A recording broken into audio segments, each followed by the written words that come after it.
All right. Welcome to the second edition of the Sweet Spark podcast. I am Danielle McCormick and I have Katie Levins.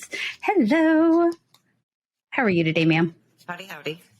Howdy, howdy. Fantastic. Awesome. Yes. And as a refresher, if you didn't catch our first episode, we are new, but we are awesome. And we are helping new businesses and professionals know what to do, no BS. We're giving you all the things so you don't have to be an ass-kissing yes man. But also, if you've screwed up your business, if you're trying to figure out what you want to be when you grow up, we're here for it. We're giving you things that you can actually use, things that are real, tangible skills, frameworks, stuff like that you can put into practice immediately and just keep growing and going for your goals. So Miss Katie, today we are talking about the importance of needing to build a story for your interview and how it is that you can take what you've learned in one job set and move it to another. If you're trying to change jobs, if you're trying to level up and get a promotion elsewhere, or even get a promotion within your own company, these stories matter. And these stories are what will get you the yes from that hiring manager or whatever. What do you think about that? It's pivotal. It's part of the building blocks. You have to have it in your toolbox. It's definitely a pivotal part of things, especially if you're trying to jump out of one industry and into another. It all has to tie in some way, somehow, some form or function. And like you said, being able to tell that story and bridge the gap is probably going to make or break. 9 times out of 10, it's going to either make things easier for you or it's going to break the whole interview down and they're going to get lost in what you're trying to say and how you're trying to tie everything together. So it's huge. It's a massive component, in my opinion. Yeah, absolutely. And so today we just kind of want to share some of our stories of how we've actually jumped industries and even gotten promotions in other places, and how you can actually take that information forward, because I think we've said in this last episode that people generally cannot take, on the whole, cannot take what they've learned in one position and one situation and apply it to another.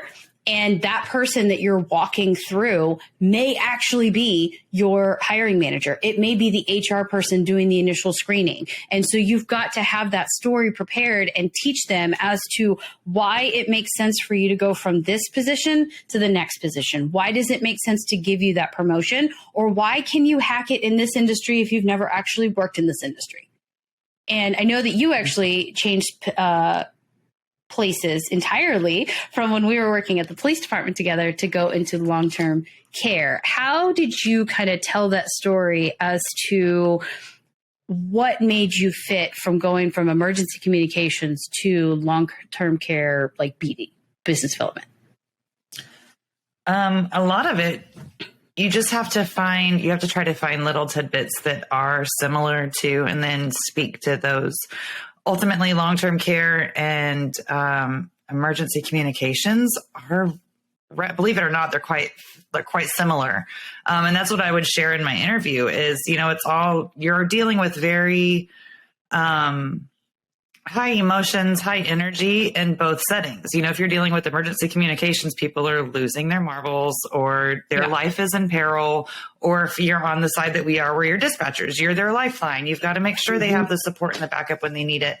Well, you spin that to long-term care. Ultimately, this person is trusting their mom, their dad, their grandpa, aunt, and uncle in our care. And so we still have to be able to convey that. It's kind of a lot of managing emotions, but trying to be able to explain, well, in emergency communications, this is what I faced and how I handled it, which is what's going to be quite similar here in the long-term care setting. Just having to patch it and piece it together. And both industries are super fast-paced. Both industries are full of challenges and all full of heightened emotions. And so I think that was the nugget that was kind of able to help tie in all of my experience at the police department. Well, and of course, there were other things, but that's probably the biggest one that was the biggest kicker. And then I was able to convey that and tie it into long-term care. And it built a bridge, like you talked about. It kind of said, okay, well, you understand how to deal with high emotion because you've dealt with some of the highest forms of emotion. And it's all just management, stress management ultimately is what the police department and long-term care are both about, is stress management. Mm-hmm. Well, and that extreme and so EQ, just being able to kind of. Yeah. I love it. Oh, absolutely. Yeah. Extreme EQ and being able to say like, hey, I have that emotional intelligence. I have that ability to relate to folks and be able to throttle their emotions when they're losing it. And I think that that's really, I love that you took that piece of it, because then it's not well, why would you be good at this? Well, I can learn the office paperwork part of it. I learned 6 systems and I was working off all these crazy screens and all of these, computer systems. I can learn the nuts and bolts, but it comes down to that person to person relationship. I love that you pulled that part out. Mm-hmm. Oh, it made a big difference. And like you said, at the police department, there's always theory and application too. You know what I mean? Like I think we touched on that in the first podcast too, is that in theory, everybody can handle, I can handle emotions. But whenever you're able to drill down and say, I was working a pursuit or an officer got run over on the radio and everybody's screaming and yelling, but you're able to kind of stay that calm, even keel, you're going to have families in your office that are pissed off at a hospital or pissed off because mom wasn't watched by brother and she fell and she's hurt now. And so you've got all these emotions running rampant. A lot of it is just trying to kind of rein things in. And I think that goes for any industry though. Like you have to be able to take stress management to be super effective and functional. Don't get me wrong. Everybody has their strengths and weaknesses. Sure. But I think being able to kind of manipulate emotional highs, not manipulate, but manage. Yeah. And spin them quite a bit makes a big difference. Well, and you're also, with that even keel, you're getting people to put their trust in you. So whether you have your officers that you're getting them to put their trust in you, or whether they're your employees also, I mean, that also is a big thing that translates to management, because in a lot of ways, we're having to manage how our employees feel. How do they feel about their future? How do they feel about their now? How do they feel, all of that? How do they feel about each other, when there's conflict? And then also, how are you going to translate that to especially if you're the marketing person, you're the BD person, you're the people that are like, no, don't worry, I'll make sure that grandma doesn't fall on her head or her hip anymore, that kind of thing. And you're getting people in that early, this session, I'm assuming is 1 or 2 hours of meeting you, that they've got to immediately trust, okay, yes, this is the right place for my mother. This is the right place for my grandmother. And know that you and your facility personnel are going to care for them adequately. It's a lot about confidence too, and you have to be able to clearly convey. I think communication, regardless of where you go or what you do, communication is going to make or break any. It has potential to. And so if you're able to clearly and concisely communicate and express what you're trying to say, there's a lot to be said. If you're fumbling all over, there's not a whole lot of confidence you can instill in somebody when you're like having to read from a script, or you're having to let me pull up my website because I don't have the answers. Like you just have to have. Yes. You have to be confident too. And so you have to be able to kind of explain all that and say, no, what I did at job A is not exactly what you're expecting me to do in job B, but they do mirror each other a lot where it matters. And I know how to do that confidently and well. And so you just have to be able to explain that thoroughly. Right. Mm-hmm. Right. Yeah. And here's how. Yeah. One of the things that I have seen a lot of companies going to, and I think that most notably is like Amazon is known for having people go through the STAR method, and the STAR being S for tell me about the situation you were in, T, tell me about the task that was either assigned to you or what you took on, and then A is your actions, and then R is that result. And I think that where people fall down in their interviews is they focus only on the A. I only tell you what I did. I did these actions, here are my bullet points. I can type 65 words per second or minute. I can, do all these different tasks. I can send a fax, like welcome to 2022. We don't do that.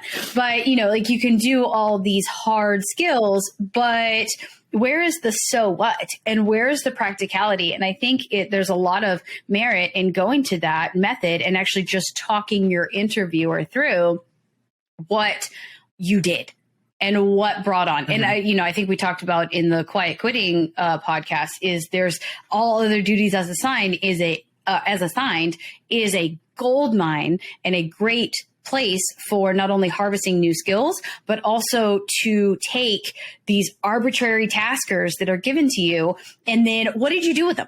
Like, did you then go to, I had to go figure out what the hell they meant. I had to then go figure out who the people were. I had to go then figure out, how do I get the buy-in? What is exactly expected? When is this due? And you can turn all of those things into, I got buy-in. I ask clarifying questions. I am able to rally people around a deadline and execute on that deadline.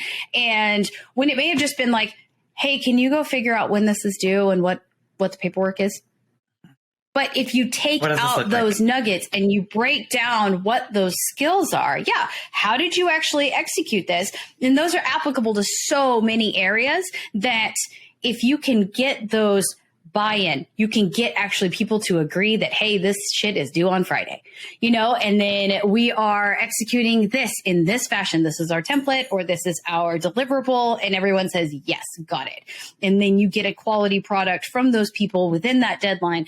That is surprisingly scarce in the job market, and people aren't actually able to do that very easily or very well. And so when you can break down, hey, I'm able to do these things, even if it is an all other duties as assigned type of situation, then it does show I can take this over here and apply it over here. And this is how I'm going to do it, because I can talk to other humans. I can make sure that they know what I can communicate, what's due, what the expectations are, when those things are due, and how we're going to actually, as a group, deliver it. Because if you just say, well, I executed paperwork and I turned it in.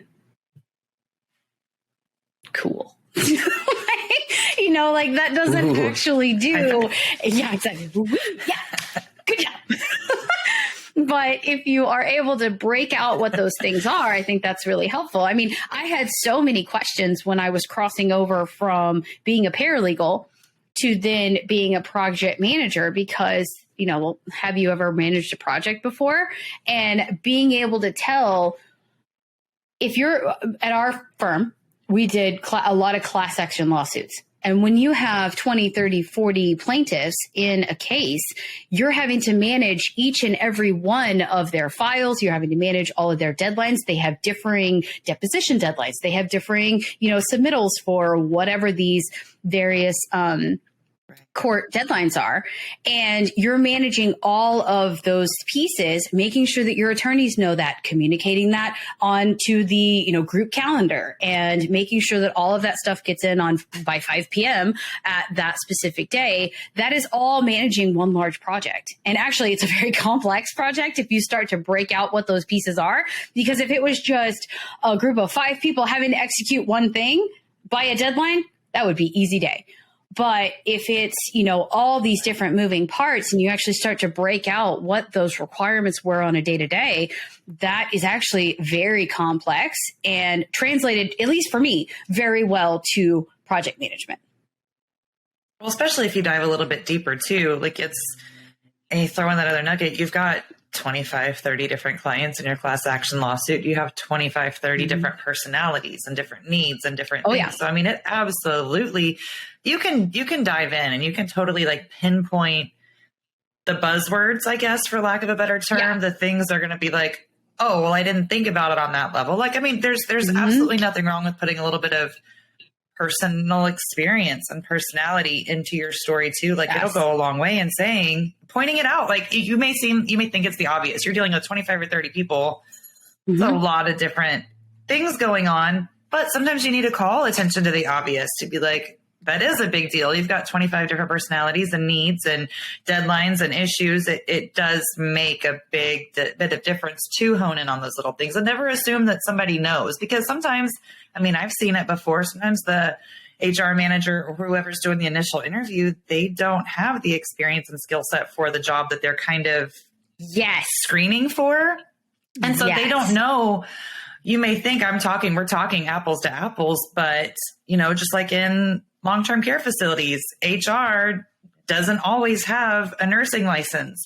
So if you're talking apples and oranges, you're talking paperwork and admin, and you're talking bodies and bodily fluids and needs and such. So it doesn't always translate.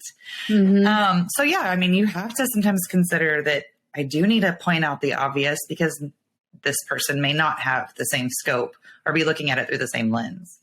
Well, 100%. And a lot of times, like I said, if you're having to walk that HR manager through, or the hiring manager, or your first screening, because you may not actually get to the hiring manager until round 3 or 4, you need to make sure that you have that story lined so that the person doing your initial screening as to like, why are you interested in this role? Why would you be a good fit? You know, like all of those super surface initial things, all the way down to the behavioral interview with your hiring manager of tell me about a time when, you know, and so you already have those stories. Right. And even those screenings are good rehearsal for getting those answers kind of dialed in and understanding how you're going to tell your story. But I was actually just working with someone who, big success story on that career coaching front is that he was actually able to double his salary after we broke out doing exactly this and telling the story, because he was hired super young. He actually did an internship with the company that he was with. He was doing a lot of admin tasks, but because it was such a small team, it was his whole job description was basically all other duties as assigned, you know, and that's one of the best places, again, that you can earn your stripes and get those, other, you know, feathers in your cap of all the things that you've done. But he was just thinking of himself as a finance person. And I sent out all the billing. I made sure that people had paid their bills on time. I, you know, worked with our parent company to get, everything processed and paid and payroll and blah, blah, blah, blah, blah. Right. But he actually was doing so much more than that because he was sitting in on all those client meetings. He was hearing all of the pain points. He was then working with the tech people and implementing those strategies because he ultimately had to know how much it cost to know how much the bill was. But he was actually in all of those different pieces. And I told him, you know, like, let's not discount the fact that you were involved start to finish from the very beginning to end on getting those client solutions in place, of getting that buy-in, hearing their pain points. How are we getting them onto the correct product? How are we going to implement it? In what timing? Blah, blah, blah. Like there's a whole lot that goes into from the time that they call you to the time that you bill them. And just because you're the quote finance guy, you know, there's a whole lot that you've witnessed, that you've been a part of, that you've helped along that customer journey. And when we broke all that out, he actually, when he gave me the feedback that he'd been told in a couple of his interviews that, you know, one of the guys told him, he's like, I just thought you were a finance guy. You know, when you got in here, I wasn't sure that you were going to be of caliber for a senior level consultant. And then as he was telling his story, the guy was like, oh, you do know a whole lot more about this than we thought. Than what's on paper about what you have to say, yeah.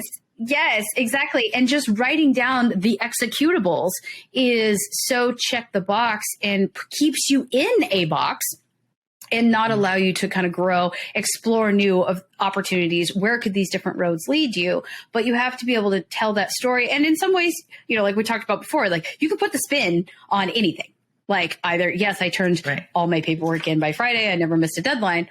Or I was able to, you know, cultivate this group. We were able to, you know, get to a quality executable. We were able to make sure that the package or whatever the deliverable was of high quality. We went through these different iterations and how did we actually refine it to then get to our final by the deadline under budget or whatever that is, especially if there's money involved. So I think there's so much more that you can extrapolate on and that is really critical to landing that next role and showing it basically it's a verbal business case, not just saying, oh, absolutely, I meet the requirements because I can do 60% of the stuff that you wrote on your job description. Right. It breaks out the nitty gritty and the details and how I can and when I've done it before and when it's proven successful.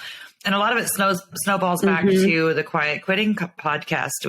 We talked about, there's always opportunity. There's always things that you can do. And there's always stuff that can be done to make yourself more valuable that will pay off handsomely later. This is a prime example of that. And the other duties as assigned, take on those roles and responsibilities. No, you may not be rewarded for them financially right then and there because it's just another duty as assigned. Yeah. So there may not be anything behind it, But ultimately, it's adding more experience, more opportunity for you to not only make yourself more valuable, but to build your story for your next opportunity. You know, you mentioned not too long ago that if you can't move up, you move out. So this is when that's applicable. You have all of these little nuggets that you kind of raked in under other duties as assigned. You've built the story, you have the experience, and then you move on. And like the testimonial you got not too long ago about building his story, you can often double your worth at your next interview. Yeah, absolutely. It all just snowballs. It's all relative. Yeah, exactly. So I also had another, from our last podcast, I had a question come in from a girl that was asking how I got into lean CI, continuous improvement, things like that. And it really was that natural shift. I found that there were processes that weren't working. Probably my main project there that I started was when I was at Gap. And we were moving over to a new filing system. Actually, we had an issue with the filing system. We had a shared server that was so unbelievably slow, it would shut your computer down. You would try to open a file and it would freeze up your computer and you'd be like, I guess I'm going to go get a coffee and hope that Word document opens so that I can actually do my work. That seems productive. Oh yeah, it was great. And so like, again, back to the office space, like I did 15 minutes of real actual work, not because I'm a procrastinator and don't care. It's because my technology sucks. And so I was like, I can't work like this. I'm going to tear my hair out. This is just so awful. And I can't be the only satellite office that is experiencing this. So I did. I contacted the other real estate coordinators and was like, hey, are y'all having the same problem? Is this just a Dallas thing? Like, do we need to get our internet provider, something? And they were like, oh God, no, just welcome to the company. This is how it works. I'm like, no, we're not doing this. So I contacted our security IT people because I knew that they had very strict rules about the contracts and companies that they were working with. You can't just like give, your company swipey credit card or whatever to whoever and be sharing company files. And so I contacted them. They had actually recently signed a contract. I believe at the time it was like Box, as it was way back, like 2010. And so all of those Dropbox, Box, all those kind of file sharing cloud services were very early on starting to come online. And we decided that that's what we were going to do. And I helped each satellite office implement it, mostly because by default, right? I started asking too many questions. Mm-hmm. And then we started, we just decided, okay, Dallas will be the test case. We'll upload our files, poke around, figure it out. And then I ended up having to write training because I had to teach the other 5 or 6 satellite offices how to do it. So it just snowballed into now I've done training. Now I've written a training program. Now I've learned a new cloud, architecture. Now I'm sure our IT engineers are like, that's not what the definition of architecture is. Yes, I know. So I learned a new cloud system. We'll say that. Now I've had to rally buy-in. I had to go find and do procurement. All of that snowballed from when I try to open this Word document, it shuts my shit down and I can't work. And now I've been able to take instead of just saying, skills. Yep. Yeah. And so instead of just saying in your interview, I implemented a new system for functionality for our files. Right. I made these phone calls. I asked questions. I led the program. I led the charge. I did the training. I built the whole SOP, yada, yada, yada. Like it does make a huge difference. And the impact is extreme whenever you break it down, because anybody hears I implemented such and such system. You've worked anywhere in life long enough. You've been a part of something that's had to be new, right? So it just sounds copy and paste. But when you break it down like that, line by line, detail by detail, how elbow deep in it you actually were, then that kind of sets you apart from the person that came in right before you or is coming right after you and says, I created a new process.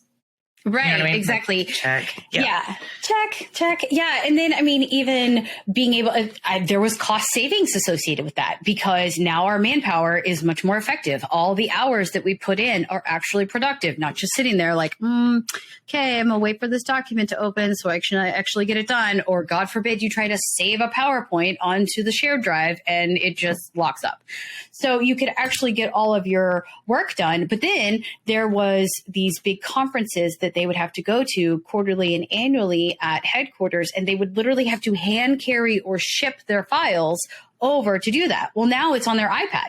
They just travel with their iPad. We've now eliminated shipping costs. We've now eliminated delays.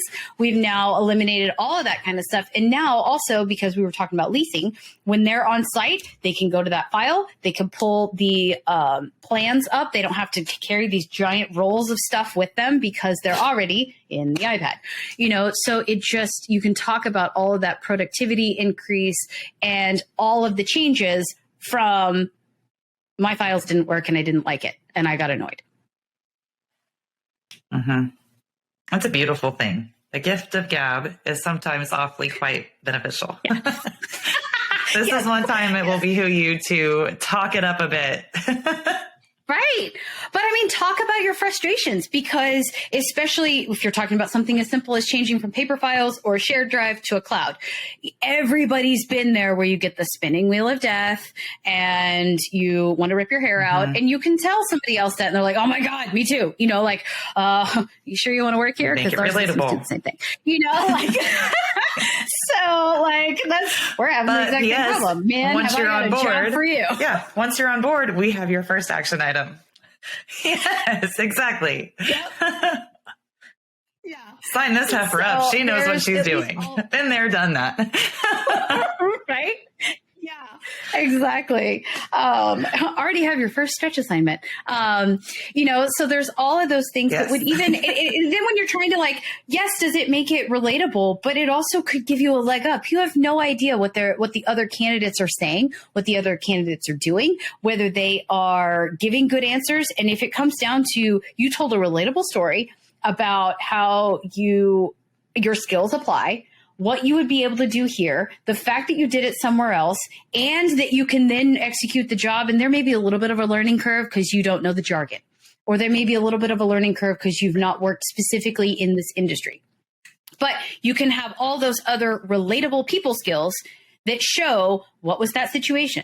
What was my task that I took upon myself? Again, don't sit in the corner and quietly quit and just be like, oh, well, this sucks. I guess I'll just deal with the shitty file system. No, take that initiative and give yourself some taskers. Yeah. Then tell what your action was. And the biggest thing, the R. Capital R, you know, like you have to tell what the result was and whether that is in time or money, because those two are the most critical. Did you save people time? Did you save people money, or did you boost revenue in some way? And every action in a business is relatable to that bottom line, whether it's the time bottom line, whether it's the productivity bottom line, or the actual cost savings or boosting or revenue boosting. Oh, 110%. So if you can actually show and do the thought work, walk them through it, because me saying, oh, I changed over our file system from paper to cloud, they're not going to know that I also saved several $1,000s on a small satellite office, which our budget was nothing, right? So saving several $1,000s may not be a ton to a large corporation, but to a small satellite office with limited budget, that's like, ooh, okay, you actually did something really good for that office and showed that, you know, you just added additional budget for other training, or you just added additional training, budget for something else that's needed, some other piece of equipment or something. So being able to show how that goes through and walk them through that journey is definitely needed. Same thing with, you got a talkative dog back there. Sorry. I was stretching. And then also same thing for management. You know, just because you may not have had 5 people directly reporting to you and you're giving them their evaluation, if you worked in any type of capacity where you are like having to step up and lead people to that deliverable, like I talked about earlier, you're obviously giving them feedback, because if they gave you something that sucks that you're like, I can't turn this in, then you have to tell them, Right. what are your needs? What is that feedback? What is the change that needs to be made so that you can get to your goal? So you have given peer-to-peer feedback. You have given corrective action. You have led a group. And it may be indirect, but I will also say that this actually helped me when I was moving between individual contributor to management role, is leading with the, what I call the stick and the carrot, is you can like beat people into submission, right? As a shady leader. But yeah, you can tell people like, you have to do these things because I'm your leader and I control your salary and I control your promotions and blah, blah, blah, right? Or you can say lead through influence, leading with carrot, right?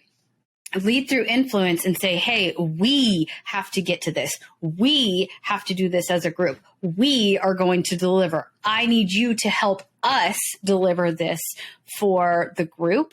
And being able to show that you can influence people, you can get that buy-in, you can do all of that with indirect leadership and indirect authority is so much more powerful, I think, in terms of leadership than, well, you've led 5, 10, 50 people. Because those people had to listen to you.